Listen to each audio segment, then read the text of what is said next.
नमस्कार, ये आकाशवाणी चंडीगढ़ है। अब आप प्रतिका से प्रादेशिक समाचार सुनिए। केंद्रीय कृषि एवं किसान कल्याण मंत्री अर्जुन मुंडा ने कहा है कि सरकार प्रदर्शनकारी किसानों के साथ न्यूनतम समर्थन मूल्य, फसल विविधीकरण प्रणाली और किसानों पर दर्ज मामलों सहित कई मुद्दों पर चर्चा के लिए तैयार है। सोशल मीडिया पोस्ट में कृषि मंत्री ने किसान नेताओं को 5वें दौर की वार्ता के लिए आमंत्रित किया है। उन्होंने प्रदर्शनकारी किसानों से शांति बनाए रखने का आग्रह भी किया। पंजाब एवं हरियाणा उच्च न्यायालय ने सैकड़ों ट्रैक्टर व जेसीबी मशीनों के साथ शंभू बॉर्डर पर जमा प्रदर्शनकारी किसानों को फटकार लगाते हुए कहा कि प्रदर्शनकारी सार्वजनिक जीवन में विघ्न नहीं डाल सकते। कार्यवाहक मुख्य न्यायाधीश टीएस संधावालिया एवं न्यायमूर्ति लपिता बनर्जी की 2 सदस्यीय पीठ ने कहा कि मोटर वाहन अधिनियम के अनुसार राजमार्गों पर ट्रैक्टर ट्राली लेकर नहीं जाया जा सकता। खंडपीठ ने किसानों के इकट्ठा होने की अनुमति देने के लिए पंजाब सरकार की खिंचाई भी की। उच्च न्यायालय कल पंचकुला निवासी वकील उदय प्रताप सिंह द्वारा दायर जनहित याचिका पर सुनवाई कर रहा था। याचिकाकर्ता ने अदालत में दायर याचिका में कहा था कि किसानों के जमा होने से लोगों को असुविधा हो रही है और 13 फरवरी से एम्बुलेंस, स्कूल बस व पैदल यात्रियों को भी आने जाने में अवरोध का सामना करना पड़ रहा है। पंजाब और हरियाणा सरकार ने सुनवाई के दौरान जमीनी हकीकत पर एक रिपोर्ट भी प्रस्तुत की।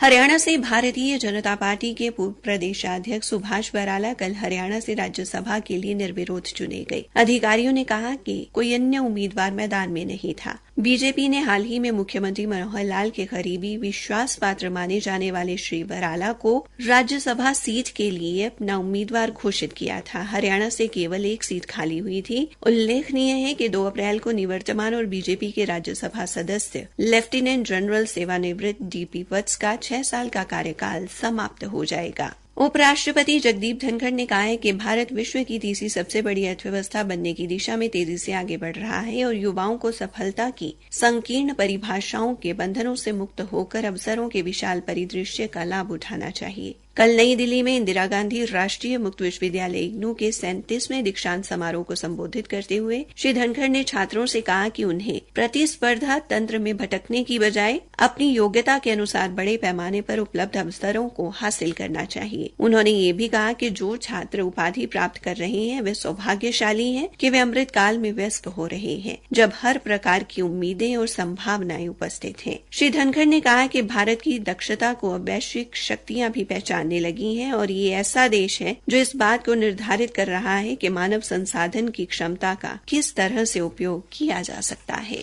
इंदिरा गांधी राष्ट्रीय मुक्त विश्वविद्यालय के करनाल स्थित केंद्र के क्षेत्रीय निदेशक डॉक्टर धर्मपाल ने बताया कि दीक्षांत समारोह का आयोजन इग्नू के मुख्यालय एवं 39 क्षेत्रीय केंद्रों में एक साथ किया गया। समारोह में कुल 3,08,584 विद्यार्थियों को डिग्री, डिप्लोमा व प्रमाण पत्र प्रदान किए गए, जिनमें करनाल केंद्र के 250 विद्यार्थी भी शामिल थे। भिवानी जिले के गांव कुंगड़ निवासी मुक्केबाज खुशी ने हाल ही में बेंगलुरु में आयोजित टैलेंट हंट खेलो इंडिया प्रतियोगिता में मुक्केबाजी में 66 से 76 किलोग्राम भार वर्ग में स्वर्ण पदक हासिल किया है। मुख्यमंत्री अंत्योदय परिवार उत्थान योजना के तहत रोहतक जिले के कलानौर में अंत्योदय मेले का आयोजन किया गया। उपायुक्त अजय कुमार ने बताया कि मेले में पशुपालन विभाग से संबंधित योजनाओं के लिए 110 व्यक्तियों ने आवेदन किया, जिनमें से 8 व्यक्तियों को मौके पर ही ऋण दिया गया और 38 आवेदन ऋण के लिए संबंधित बैंकों में भेज दिए गए। उन्होंने कहा कि बाकी आवेदनों पर भी शीघ्र कार्रवाई पूरी की जाएगी। मेले में अन्य विभागों की योजनाओं के लिए मिले आवेदनों पर भी कार्रवाई की गई।